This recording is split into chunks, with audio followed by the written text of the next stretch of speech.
Matapos ang ilang buwang espekulasyon sa tunay na estado ng kanilang relasyon, Christine Reyes at Raver Cruz umamin na. Inamin ang controversial couple sa isang interview na tuluyan na ang nabuwag ang kanilang relasyon. Ayon sa dalawa, tinapos na nila ang kanilang halos 2 taong relasyon noong nakaraang taon pa. Pero napagdesisyon na nilang ilihim muna ito sa publiko dahil yun daw ang nararapat noong mga panahong yon.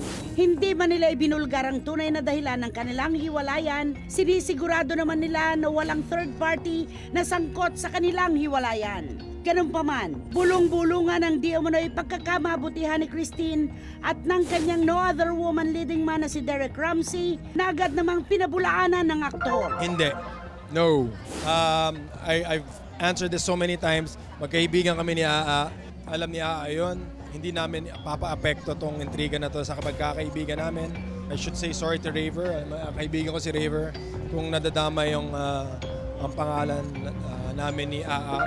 Kinu-question din ang madalas na pagkakakita di umano kay Christine sa condo unit ng kanyang ex-boyfriend na si Dennis Trillo na kasama raw niyang sumalubong sa bagong taon. Ano nga ba ang nagtulak sa dalawa para tuluyan ang kalimutan ng isa't isa? May kinalaman nga ba ang kapatid Hank na si Derek Ramsey at kapuso actor na si Dennis Trillo sa kanilang hiwalayan? Totoo nga kayang nagkabalikan na sina Christine at Dennis at ngayong pareho na silang single and available. Manumbalik kaya ang magandang pagtitinginan sa pagitan ni Raver Cruz at Sarah Geronimo. Ang mga opinyon ihahatid na punto for punto.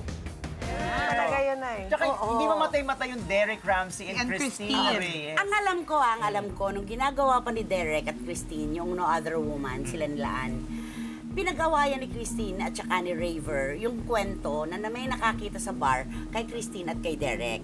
Pero may dahilan kasi nun magkakasama sila Pwedeng lumabas ang mga tropa, kaibigan. Pero hindi katulad ngayon, di ba? Na silang dalawa talaga ay magkarelasyon bago itong breakup na ito, di ba? At sabi, nakikita rin daw ngayon si Christine doon daw sa condo naman ni Dennis Trillo. Eh di ba it's Dennis and Bianca? Wala na. Kailan pa? Mabilis ang pag-ikot. Nung panahon kong ni Christine at saka ni Dennis, noon naman niya nakaaway yung beauty queen na si Carnita Yes. na nagkaanak kay Dennis. Nagkadimandahan pa to. Di ba? Si Ara pa nga tumulong dun sa kay Christine, di ba? So, parang nakakawindang Teka, like, kailan nangyari yung Bianca at Dennis? 2 buwan? Mga Recently lang. Totoo yun. Yung kay Derek naman, mabilis naman siya dun sa pagsasabi na hindi totoo. Ay, girlfriend siya, di ba? Di ba andun yung girlfriend niya na yun, na frisbee? At saka napaka-maginoo. Wala na. Masyadong maginoo si Derek Ramsey para i-deny ang isang babaeng tulad ni Christine, di ba?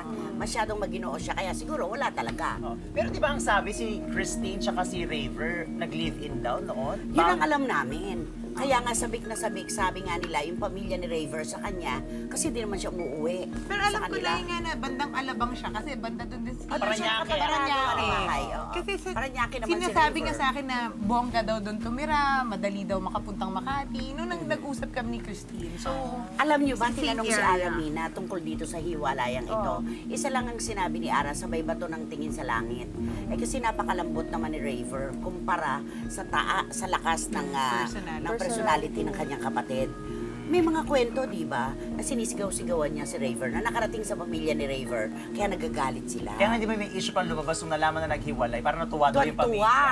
Pamilya Nabasa mo ni sa column ko Raver. yan. Correct. Di ba? Pamilya ni Raver na Oo, tuwan-tuwa yung mga nasa poder ni Raver kasi nung maghiwalay sila. hindi na nila Kasi nakikita. wala silang kwentong malalaman na sinisigawan, ibinapahiya sa karamihan ng tao, yung mga ganon, di ba? Correct. O, yung mga detaling yan, nakuha ko yan kay Titang Mercy Liharde. Yes! oo. nagko-comment ba si Raver tungkol dito sa mga issue na nagde-date si Christine tsaka si Derek? Mula ba nung naging magkarelasyon sila ni Christine, may narinig kang komento ni Raver? Oo nga. Di ba parang si Christine ang spokeswoman lang? Tahimik Wala lang naman siya. yatang si Raver. Parang walang Tahimik siya. papel Oo, sa tahimik relasyon. siya. Pero di ba dati natatandaan ko na balita na parang sinisingit pa ni Christine sa programa niya na maipasok si Ray. Raver. Ano ka ba? Meron nga nasakta na isang aktor na pinatanggal niya dahil gusto niya kasama si Raver.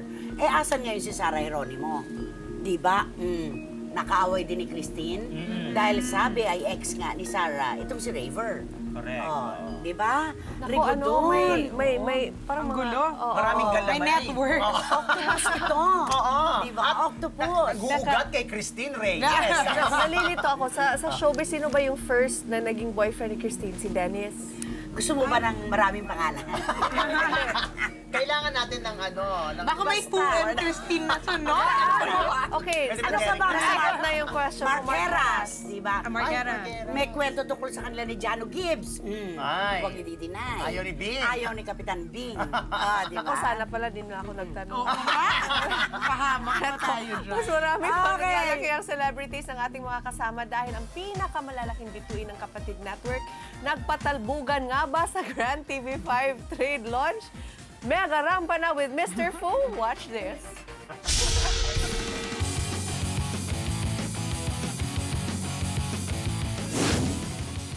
Hello mga kapatid, eto na ang aking pagbabalik, Diyos. Eto ang Go 5 Happy Maging Kapatid Trade Launch. Siyempre, nandito ang mga bigatin at mga sandamakmak na mga artista ng TV5. Alamin nga natin ang latest. Tara, mega rampa na. Ganon. Love it. Shalani, eto na. Kumakanta ka na sa Game and Go. Yes, thank you, Mr. Fu. Dahil dyan, may bala ka na bang maging part ng Kanta Pilipinas? Sana kung kukunin nila ako. Sa susunod kaya, mapapapayag ka na lang may lifting na this time? Yan ang abangan natin. Siguro pag pumayat ako, baka, kasi baka kawawa naman yung bubuhat, mabigatan. Pare, kamusta ka na pare? Kumusta naman pare? Parang nananalamin lang ako dito. Pare, kulang na lang pare, magpa-blond ka na rin pare. Kamusta? Pamayagan ka ba ni Miss Juday nang naka-blond ang buhok mo o baka itakwil ka? Siya ang bumili ng pangkulay. Wala yan. Ako na lang magkukulay. Why not? Lalo ka daw bibigyan ng award kapag nagpa-blond ka ng buhok. Ay, baka ako ma-award. Yan ba ang mga kontrabida? May mga tusok-tusok sa gown? Lady Gaga, Kim Gan. Hindi ba ako tatamaan ng kidlat dito? Baka bigla na ako makuryente. Pero okay lang naman din kung siya na mangunguryente sa akin. Ayun na! Alam na! Isang tao ka na gustong tamaan ng kidlat mo. Sino yon at bakit? Ay, sige, gusto ko yan. Kahit mga 10,000 times. Kala ko 10,000 volts. So, ano sabi ng dibdib? Sabi niya, sana mas marami siya. Wala bang pumunta sa'yo at bigla na lang parang aambahan ka dahil naiinggit sa kagandahan mo at kaseksihan mo? Palang. Pwede po ba ako i-produce ng pelikula? Pwede tayong dalawa. Pwede po ba i-revive ang Guy and Pip? Pwede, bakit hindi? Ako na lang po si Maria Leonora Teresa. Pwede rin, kung anong gusto. O, di ka. So ayan mga kapatid, ang latest sa ating mga kapatid stars. Kaya tara na, Go 5! Ito ang inyong Mr. Fu para sa Mega Rampa. Ganon! At syempre sa mga nagtatanong na hanggang ngayon di alam ang totoo, bakit daw wala si Willie Revillame, wala si Sharon Cuneta.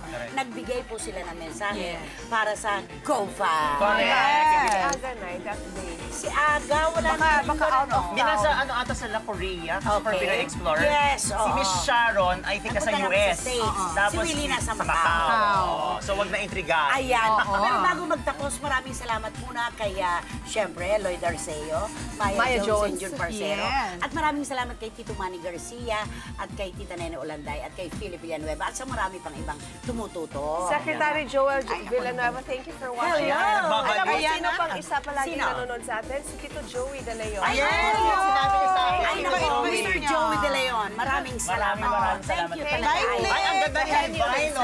Ay! Andiyan ka! Alam mo, nag-promote. Ayan. Takpan mo ka. Ayan. Click ko talagang... Parang Ano kami sasabi mo imported. dyan? At kalahating oras po agad mga kapatid At ang saka, nakaraan. buka ka Kung po bitin muna. po kayo, wag na huwag niyo pong kalilimutan ang ating kwentuhan sa gabi. Siyempre, Lunes hanggang Biyernes, magkakasama po tayo sa Ang Latest Update. Maraming salamat po.